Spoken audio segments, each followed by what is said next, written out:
préoccupation. Il y a ces hommes, ces femmes qui travaillent au niveau de ce marché de Matadi Kibala. Il y en a 26 qui ne rentreront pas chez eux à la maison. Il y a des orphelins, il y a des veufs à la suite de ce qui s'est passé. Nous étions tous donc foudroyés et le Premier ministre, chef du gouvernement, comme nous tous, nous sommes spontanément mobilisés pour aller sur le lieu, faire les constats et voir quelles sont les mesures urgentes qui doivent être prises. Et sur place, on a constaté, fort malheureusement, qu'il y avait 26 morts, 24 femmes, 2 hommes et 2 blessés graves qui ont été pris en charge. Et le Premier ministre a immédiatement décidé de la prise en charge des frais médicaux pour ceux qui sont blessés et la prise en charge des obsèques pour tous les morts qui ont été acheminés à la morgue de l'hôpital Mama Yemo. Voilà un peu ce qu'on peut dire en liminaire. Je suis à vous dans quelques minutes, Monsieur le ministre. Juste le temps de proposer aux téléspectateurs ce reportage réalisé ce matin par Joseph Oscar Mbalkaïj sur le drame qui s'est produit au niveau du marché Matadi Kibala. Le spectacle est désolant. Nous sommes au quartier Matadi Kibala, dans la commune de Mongafula. Des morts en cascade dans ces marchés de fortune, longeant la route qui mène vers la province du Congo central. Après plusieurs accidents qui ont fauché des vies humaines à cet endroit, c'est autour d'un pylône de câbles électriques haute tension de la SNEL qui s'est écroulé et électrocutant au passage des paisibles vendeurs établis le long de la route après la pluie qui s'est abattue tôt ce matin à Kinshasa. Bilan provisoire, une vingtaine de morts. Est-ce qu'avec le temps et la possibilité de découvrir, des voix s'étaient élevées à son temps pour la délocalisation de ces marchés qui représentent aujourd'hui un danger permanent pour les grands camionneurs en provenance du Congo central. Ces drames constituent une véritable interpellation pour les autorités du pays, appelées à ouvrir l'œil et les bancs sur d'autres marchés érigés le long des principales artères comme celui de Selembao, de Bitabe, Pascal et Rond-Point Ngao. Pour peu qu'on y prête attention, Kinshasa risque de continuer à enregistrer des cas de mort. Monsieur le ministre, est-ce que c'était prévisible ou il ne fallait pas prendre les dispositions pour que pareille situation n'arrive? C'est un accident et donc un accident n'est jamais prévu. Mais par rapport spécifiquement à ces marchés, il vous souviendra qu'à la première réunion du Conseil de ministres de cette année, c'était le 7 janvier, le président de la République nous avait déjà alerté. Parce que la vocation de ces marchés, c'est de recevoir les produits vivriers qui viennent du Congo central, parce que c'est sur la nationale numéro 1. Le président de la République nous avait plutôt alerté sur le danger du fait du trafic et de comment les véhicules circulent. Nous n'aurions pas pu imaginer qu'il y avait d'autres dangers qui guettaient les populations qui avoisinaient ce marché. Comme ce câble la SNEL. Et nous l'avons découvert ce matin malheureusement parce que le marché a été construit sur la servitude d'un pylône de la SNEL.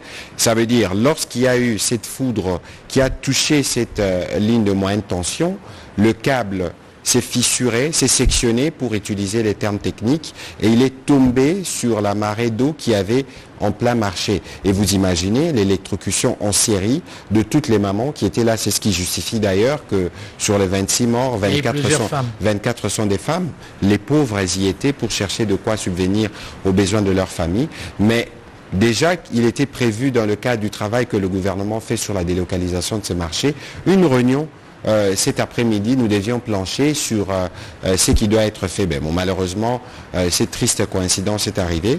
C'est pour ça qu'il était important pour le gouvernement de descendre sur les lieux pour voir et pour parler aux populations qui ont réclamé la délocalisation du marché exactement comme le président de la République l'avait recommandé. Et c'est sur quoi nous allons travailler. D'autres mesures seront prises. Elles vous seront annoncées au terme de la réunion que nous aurons tout à l'heure sous la conduite du Premier ministre et avec tous les ministres des commissions politiques, défense et sécurité, commission des lois, et sera spécialement élargi au ministre de l'Énergie, au ministre de la Solidarité et Solidarité Affaires Humanitaires, pour voir dans quelle mesure on prend toutes les mesures qu'il faut. Qu'est-ce que le gouvernement va faire avec ces victimes? Bon, écoutez, d'abord, on va malheureusement organiser la prise en charge des obsèques. C'est bien triste parce que c'est des familles qui sont fauchées. Ces mamans y étaient pour trouver de quoi subvenir aux besoins de leur famille. on va prendre en charge les soins médicaux de ceux qui sont à l'hôpital. Et bien fort malheureusement, on sera bien obligé de prendre des mesures radicales parce que lorsque vous regardez le positionnement du pylône qui a été touché, vous regardez la position du marché, vous regardez les constructions sous les pieds du pylône, il y a urgence de prendre des mesures. Ce n'est que de cette manière qu'on peut prévenir ces types d'accidents, malheureusement. Mais la promptitude avec laquelle le gouvernement a réagi, Premier ministre qui quitte son bureau, les ministres, vous quittez tous le bureau pour descendre sur le terrain, c'est ça les nouveaux narratifs? Effectivement, pour nous, nous sommes au service de la population. Et lorsque nous parlons du nouveau narratif, ce n'est pas seulement dans les mots, mais c'est surtout dans les actes. Il y a une vingtaine de compatriotes qui sont décédés en quelques mètres du bureau du Premier ministre. Nous sommes dans la capitale Kinshasa, d'un accident que personne n'aurait pu prévenir parce que bon, la pluie arrive, généralement ce sont des inondations. On ne pouvait jamais imaginer qu'il y aurait eu électrocution en série de cette manière. Il était important pour nous et c'était le minimum pour le gouvernement de se déplacer, d'aller sur les lieux, de compatir et de prendre des mesures qu'il s'y faut. Il faut aussi signaler que le président de la République lui-même suit de près la situation depuis tôt ce matin et nous aurons cette réunion l'après-midi qui nous permettra d'établir les responsabilités. La SNEL a été épinglée évidemment parce que c'est la SNEL qui s'occupe de la distribution du courant.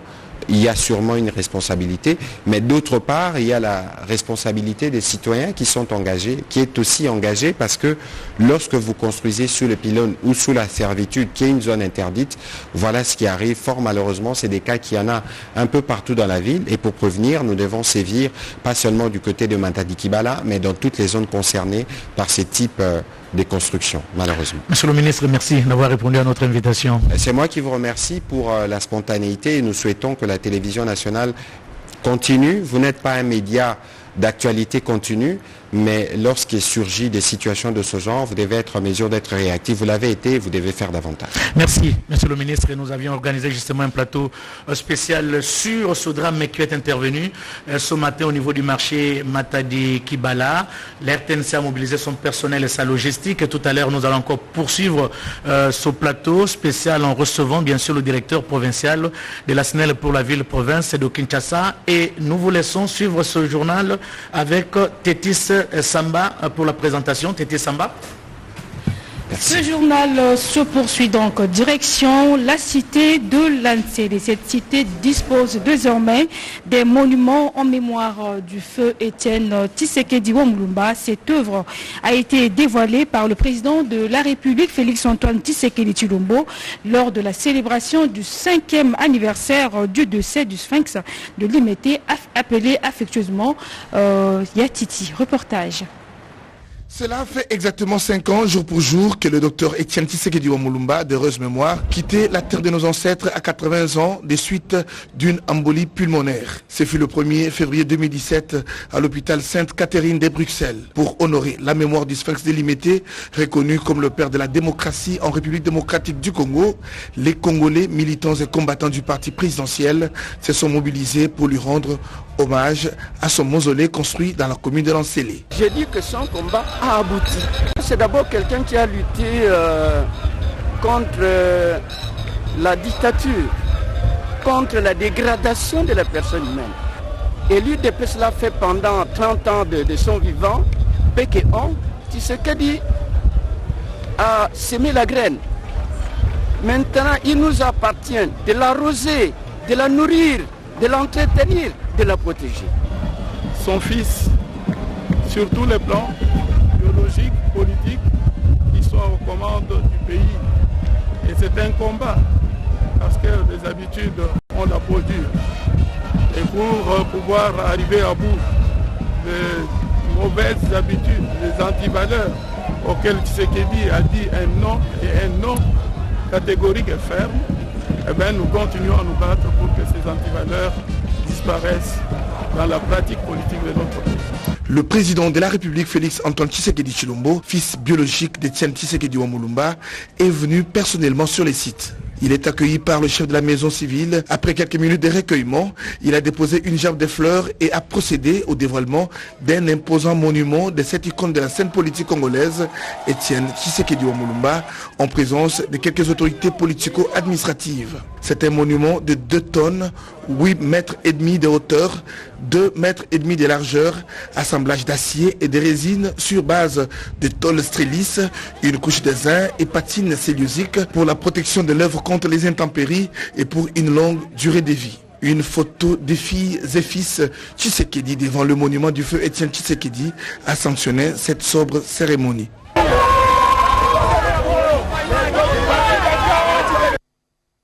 Une messe de requiem organisée ce mardi à la paroisse Sainte-Anne de la Gombe à Kinshasa. Le chef de l'État, Félix-Antoine Tshisekedi, a rendu hommage au leader Maximo, Dr Étienne Tshisekedi Wamulumba. Images et commentaires. 1er février 2017, 1er février 2022, jour pour jour, le peuple congolais se souvient aujourd'hui de la disparition du leader Maximo, le fait Étienne Tshisekedi Wamulumba. 5 ans après sa mort à Bruxelles à l'âge de 84 ans, une messe d'action de grâce a été dite en sa mémoire ce mardi 1er février 2022 en la cathédrale Sainte-Anne à Gombe. Juste après le recueillement et dépôt de sa couronne de fleurs, devant la tombe de Sphinx de Limete au mausolée Encélé, le président de la République Félix-Antoine Tshisekedi Tshilombo, fils biologique d'Étienne Tshisekedi Wamulumba, a également répondu à l'appel eucharistique de ces jours, commémorant ces grands hommes de la classe politique congolaise. Son mentor politique, les familles biologiques et politiques de l'illustre disparu, Premier ministre, membre du gouvernement, et membre du cabinet du président de la République, membre du corps diplomatique, ainsi que plusieurs personnalités de marque ont rehaussé leur présence en cette célébration. 2 temps forts ont marqué cette messe de suffrage, l'homélie et la prise de parole. Dans son homélie, l'officiant de la messe, Monseigneur Félicien Mwanama, évêque de Luisa dans les Kasaï centrales, a laissé entendre qu'Étienne Tshisekedi Wamulumba avait pour exigence de faire triompher son idéal politique pour le progrès social du peuple congolais. Prenant la parole peu avant l'homélie, Bruno Miteyo Nyenge, chef de la maison civile du chef de l'État, a annoncé l'instauration à l'université de Kinshasa du prix Excellence Étienne Tshisekedi. Ce, dans le but de récompenser les étudiants de l'UNIKIN. Élevé le 1er juin 2019 à titre posthume dans l'ordre national héros nationaux Kabila Lumumba au grade du Grand Cordon par le chef de l'État Félix Tshisekedi, le leader de l'opposition congolaise a lutté toute sa vie pour l'instauration de la démocratie et le progrès social, l'établissement d'un véritable état de droit, mais aussi la protection des droits humains. Né le 14 décembre 1932 à Luluabu, l'actuel Kananga, dans le Kasaï central, Étienne Tshisekedi Wamulumba était marié à Madame Marthe Kassalou. Père de famille, il a laissé plusieurs enfants, dont le 5e Félix-Antoine Tshisekedi Tshilombo, l'actuel président de la République démocratique du Congo. Premier docteur en droit à l'université de Lovanium, Étienne Tshisekedi Wamulumba a eu un large cursus politique en RDC, où il fut Premier ministre et plusieurs fois ministre, ainsi que fondateur et président de son propre parti politique, UDPS, parti au pouvoir.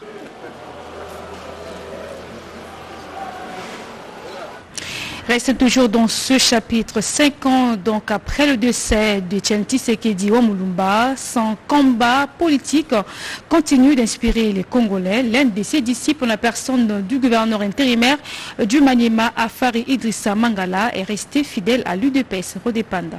Février 2017, 1er février 2022, cela fait exactement 5 ans, jour pour jour, que mourait l'ex-sphinx de l'Umete, Étienne Tshisekedi. Un homme exceptionnel que la RDC n'a jamais connu. Constant, inébranlable et très engagé dans sa lutte pour l'avènement de la démocratie avec son courant politique, la social-démocratie fondée sur l'état des droits. Étienne Tshisekedi Wamulumba, c'est toute une école, d'où est sorti l'actuel président de la République, Félix-Antoine Tshisekedi Tshilombo. L'un de ses disciples, de ses grands professeur de la démocratie et de l'état des droits, Afani Idrissa Mangala, gouverneur intérimaire du Maniema, est témoin du combat de cette icône jusqu'au jour de l'annonce de son décès. Ce que je retiens du président Tshisekedi, il m'avait dit « Je te laisse la province ». À ce mot-là prophétique que lui-même m'avait dit, c'est ce qui vient de se réaliser. Aujourd'hui, j'ai la province entre mes mains. Ce patrimoine commun qui nous a légué, c'est un patrimoine qu'il faut protéger jusqu'à l'infini.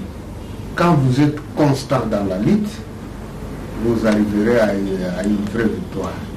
Ce qui est semblable du président Félix Antoine Tshisekedi Tshilombo au fait président du parti, le docteur Etienne Tshisekedi Wamulumba de Rez Mémoire, c'est cette vision-là qu'incarne le président actuel, son Excellence Félix Antoine Tshisekedi Tshilombo, président de la République, chef de l'État. Pour avoir embrassé l'UDPS dès son jeune âge, Afan Idriss Mangala est l'un des fidèles et loyalistes envers le docteur Etienne Tshisekedi Wamulumba. Son rôle de protéger son parti, l'UDPS, et le leader Maximum lors de la campagne présidentielle de 2011 dans la province du Maniema confirme sa détermination. Aujourd'hui, les chefs de l'exécutif provincial appellent la jeunesse congolaise et celle du Maniema en particulier de s'inspirer et choisir les camps de feu Etienne Tshisekedi. Cap sur la province de l'Ituri où quelques localités du secteur de Walendo ont été libérées de l'emprise des rebelles. Son sécuritaire en territoire de Mahagi reste sous contrôle de forces armées en dépit de quelques cas isolés d'insécurité enregistrés la semaine dernière dans certaines localités, notamment Katanga, Rona et Aou. Assurance de l'administrateur du territoire de Mahagi, le colonel Jacques Dussanoa, au cours d'une communication à la presse. Pour le moment, la situation sécuritaire dans le territoire de Mahagi est relativement calme. Et toutefois, nous avons enregistré des cas isolés d'insécurité que nous avons pu maîtriser, notamment à Aou, Rona, Katanga et Amé, où on a déployé un dispositif militaire pour sécuriser davantage ces entités. Par la même occasion, le numéro 1 du territoire de Mahagi appelle la population locale à barrer la route à un groupe armé en gestation, en chefferie de Pandourou. Je profite aussi de votre micro pour appeler la population à regagner leurs villages respectifs aux côtés des forces de l'ordre et de sécurité. Pour ce qui est des soi-disant groupes d'autodéfense en gestation dans la chefferie de Pandourou, j'appelle toutes les couches sociales de ne pas adhérer à ces mouvements, car cela n'apportera rien à la population et au développement de notre territoire. Et les jeunes gens qui veulent défendre le pays doivent s'enrôler dans les forces armées de la République démocratique du Congo et la police nationale congolaise. Donc je décourage avec la dernière énergie ces mouvements de soi-disant autodéfense. Et j'appelle le chef de chefferie, des groupements, des villages, de véhiculer ces messages auprès de leurs administrés pour que la paix règne dans notre territoire. Pour rappel, il y a de cela une semaine que les jeunes de Mahagi, réunis au sein du collectif des jeunes leaders, ont échangé avec le gouverneur militaire, le lieutenant général Luboyanka Chama Johnny, sur la paix, la sécurité et le développement du territoire qui passe par la restauration de l'autorité de l'État. Le territoire de Mahagi partage la limite avec Aru et Djougou, où les forces armées mènent les opérations de neutralisation de la milice Codeco en vue de pacifier cette partie de la République. Et puis cette cérémonie de la décoration du personnel de l'Office congolais du contrôle, 537 agents et cadres ont été admis à la médaille d'or de mérite civique. Cela pour d'éminents services rendus à la nation congolaise. Cette décoration a coïncidé avec le 48e anniversaire de la création de cet office en 1974. Félix Alometi Dandou pour le reportage. Ce cantique sous un soleil radieux marque un double événement à l'Office congolais de contrôle, OCC. Cette entreprise publique célèbre le 48e anniversaire de sa création en 1974, doublé de la décoration de récipiendaires. Ce à titre posthume, des dirigeants ici hors de l'office, des dirigeants fils maison, des pionniers, des cadres et des agents, soit un total de 537 admis à la médaille d'or de mérite civique. Dans la lecture de la décision du chancelier des ordres nationaux et relative, le conseiller administratif, le lieutenant-colonel Béou Roger, a indiqué que cette reconnaissance des concernés et les résultats remarquables d'éminents services rendus à la nation population congolaise. Soucieux de récompenser le sens élevé du devoir, d'abnégation et du patriotisme de ces derniers qui, depuis des décennies, ont discrètement mais efficacement joué un rôle vital et salutaire, notamment dans la protection de la santé des consommateurs congolais et de l'environnement menacé par des pratiques déloyales des opérateurs économiques véreux. Le chancelier des ordres nationaux est entré aussitôt dans la scène avec son propos sacramental de la décoration. Il est dans le décor des cordons d'honneur plantés pour la circonstance. Au nom du président de la République démocratique du Congo, chef de l'État, grand chancelier des ordres nationaux, son Excellence, Monsieur Félix Antoine Tshisekedi Tshilombo, et en vertu des pouvoirs qui nous sont conférés, nous décernons à chacun de vous ce jour la médaille d'or du mérite civique. Peu après cet instant, le général-major Matouté Zouloua, Ramassobois André, s'est mis dans l'ambiance de la décoration d'un échantillon de 20 récipiendaires. Protection contre la pandémie de Covid-19 oblige. C'est là au rythme de la fanfare militaire qui accompagnait l'événement sous une chaleur d'aplomb et des flashs de photographes très agités. Mais auparavant, le directeur général de l'OCC est vite revenu sur les recommandations de l'atelier de la réforme de l'OCC qui a précédé ces doubles moments.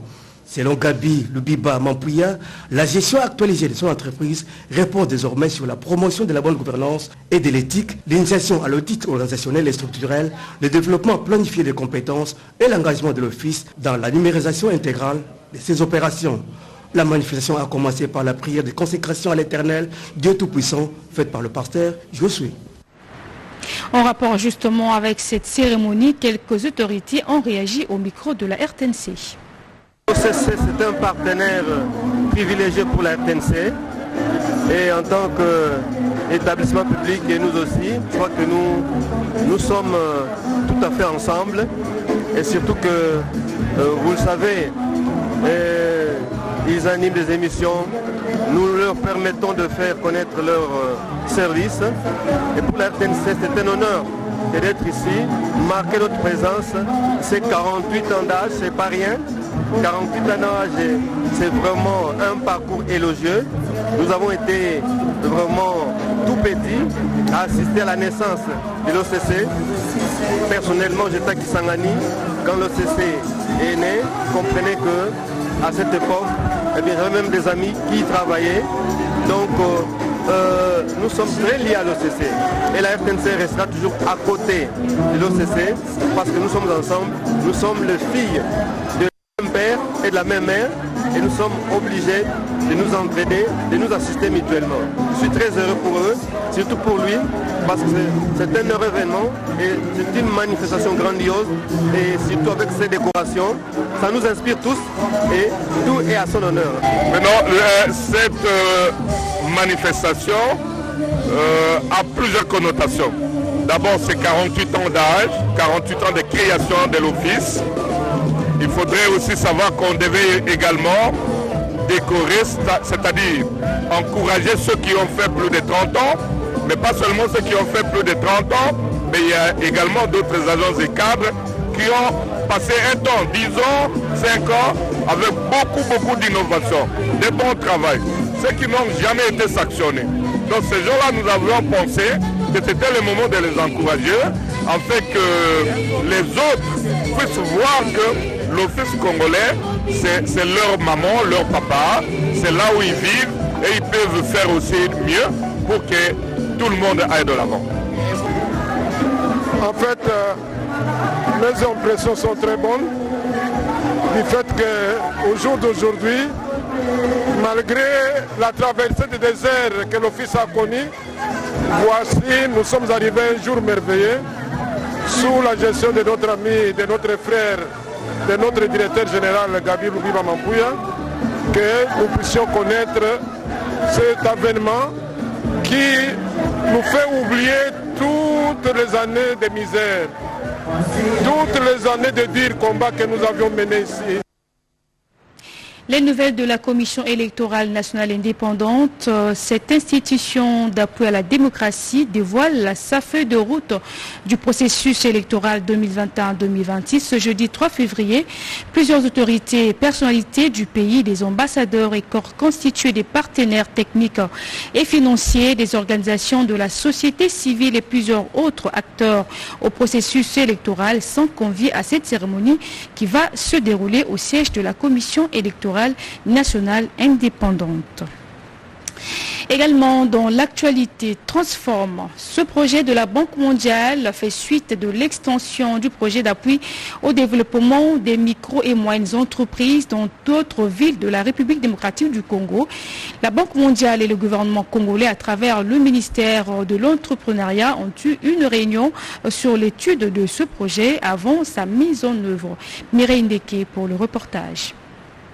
De travail budgété de l'année 2022 par le comité de pilotage du projet d'appui au développement de micro, petites et moyennes entreprises. L'heure est à son exécution. C'est ce qui a justifié cette réunion sous la direction du ministre d'État en charge de l'entrepreneuriat, petites et moyennes entreprises, maître Eustache Moranzi Moubébé, avec la délégation de la Banque mondiale. Délégation conduite par Magueye Dia, chef de mission de la Banque mondiale, qu'accompagnait le coordonnateur du PADMPM, Alexis Mangala. Après la réussite de l'activité phare du PADMPM, le concours du plan d'affaires COPA l'année passée, le gouvernement de la République, à travers le ministère de l'entrepreneuriat, a sollicité à la Banque mondiale l'extension du projet au bénéfice d'autres entrepreneurs porteurs de projets innovants à travers la République. Demande qui a reçu un avis favorable de la Banque mondiale avec un nouveau projet dénommé Transforme. Nous sommes venus rencontrer le ministre pour lancer la préparation d'un projet qui va faire suite à l'actuel projet d'appui au développement des petites et moyennes entreprises de PADMPM. C'est pour cela que le gouvernement avait souhaité, auprès de la Banque mondiale, que ces activités du PADMPM qui avaient été lancées juste sur un certain nombre de provinces puissent être étendues à d'autres provinces. C'est quelque chose qui rassure les jeunes, qui rassure les femmes aussi, dans leurs compétences, dans leur capacité d'ouvrir toutes les portes. Et pour une meilleure préparation de ce nouveau projet, un atelier sera organisé dans les jours à venir sous le haut patronage du ministre d'État, maître Eustache Moranzi, avec la participation des délégués de province à Kinshasa. Dans l'espace Grand Kassai, l'heure haute de lancement de la campagne de la tolérance zéro axée sur la violence basée sur le genre. C'est la ministre d'État en charge du genre, famille et enfants qui a lancé officiellement cette campagne. Elle atterrit ce lundi 31 janvier à l'aéroport de Kananga, province du Kassai central. Première étape de sa visite, la ministre du Genre, Gisèle Ndaya, a présenté ses civilités à l'autorité provinciale qui du reste s'est réjouie de la présence de la patronne du genre dans son entité administrative pour examiner des questions spécifiques liées à ses attributions, notamment celles liées aux violences basées sur le genre. Comme vous le savez, le Kassai central, il est au milieu de tout le monde. Et c'est pourquoi nous avons voulu que tous les Kassai puissent se réunir ici à Kananga pour qu'on essaye de réfléchir sur cet aspect qui fait couler l'encre de tout le temps sur les violences basées sur le genre. La ville de Kananga à l'honneur, elle va accueillir une grande rencontre à ce sujet qui va rassembler les gouverneurs des 4 provinces issues de l'espace Grand Kassai. La patronne du genre avait déjà annoncé les couleurs pour cette nouvelle année, c'est-à-dire multiplier les efforts en ce qui concerne la campagne Tolérance zéro sur les violences basées sur le genre lancée par le président de la République, Félix-Antoine Tshisekedi. La Société congolaise des droits d'auteur et des droits voisins, SOCODA, vient au chevet de la famille biologique du général Defao. Elle a mis à la disposition de cette famille une enveloppe pour venir en aide afin de subvenir à quelques besoins après l'inhumation du général Defao. Quelques semaines après l'inhumation de l'artiste musicien François Lolendo Matumona, alias Général des FAO, la Société congolaise des droits d'auteur et des droits voisins, Sokoda Copsa, vient de compatir au malheur qui a frappé la famille biologique de l'illustre disparu. Sur instruction du conseil d'administration dirigé par le président Jossar Nyokalongo, en collaboration avec le directeur général Michel Agou, une enveloppe contenant une somme importante a été remise à la famille biologique de l'artiste musicien François Lolendo Matumona, alias Général des FAO, représenté par 2 jeunes frères de l'illustre disparu. Cette rente est un supplément aux droits d'auteur suite à la circonstance douloureuse. La direction générale a mis à la disposition de la famille une enveloppe pour l'aider à survenir aux besoins. Bienvenue et Chirac Lolendo, représentants de la famille du Général des FAO, ont témoigné leur gratitude. Recevoir où il fallait te recevoir, c'est bon. Je demande à d'autres artistes non encore affiliés à la Sokoda de le faire, car c'est avantageux. Tout en remerciant les conseils d'administration de la Sokoda qui, à travers ce geste de solidarité, honore la mémoire de l'un des sociétaires qui aujourd'hui a tiré sa révérence. Autre fait de l'actualité, bientôt plus de 600 km de routes asphaltées seront construites dans le Lualaba. C'est l'ambition de l'Assemblée provinciale qui vient de dépêcher en Zambie une forte délégation auprès de la société Asphalt Road de Zambia spécialisée dans les routes. Le Lualaba moderne reste l'engagement ferme de l'Assemblée provinciale du Lualaba. Cette première institution en province joue la même partition avec l'exécutif provincial dirigé par Fifi Masuka Saini, gouverneur AI, afin de donner à cette province richement bénie son image d'une province pilote de la RDC telle que voulue par le chef de l'État Félix Antoine Tshisekedi Tshilombo. Les peuples d'abord exprimés dans l'union sacrée. C'est dans ce sens que le président de l'organe délibérant de Lualaba, Louis Kamonitumbo Mataïla, a dépêché une forte délégation à Lusaka, la capitale zambienne, pour savoir long sur l'entreprise Asphalt Road Zambia, spécialisée dans la construction. Son expertise, doublée de son expérience dans la construction des routes, suivant les exigences de la SADC, a séduit les autorités du Lualaba.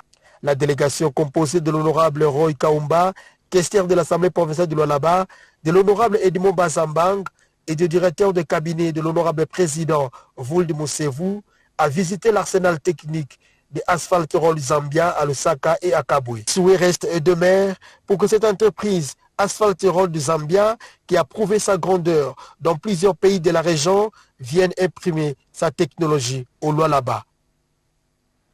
34 camions des minerais ont été interceptés par l'auditorat militaire de Lubumbashi. Nous sommes là dans la province du Haut-Katanga.